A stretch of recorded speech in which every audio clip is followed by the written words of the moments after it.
Hey parents, if you have flat feet, there's a higher chance your child might have them too. It's simply part of their genetic makeup. But if you don't have flat feet, can understandably raise concerns when you notice them in your little one. Most toddlers have flat feet, and in many cases it's completely normal. At this stage, their foot arches are still developing, and their flat feet are typically transitional.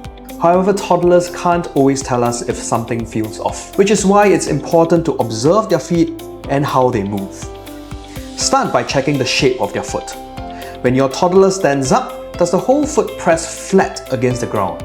Is there little or no visible arch? Now this is typical at their age since their arches are still forming. Next, watch how they walk. Do their feet roll inwards or do their ankles seem to tilt? Are the outer edges of their feet lifting off the ground? Now these are signs of flat feet. Unless you notice other concerns, it is usually not an issue at this stage. But when should you be worried?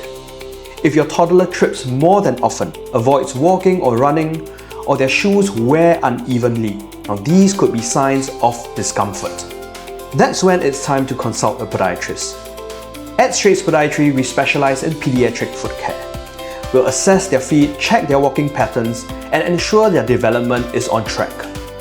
If needed, we can offer custom orthotics and exercises to support healthy foot development. Got concerns?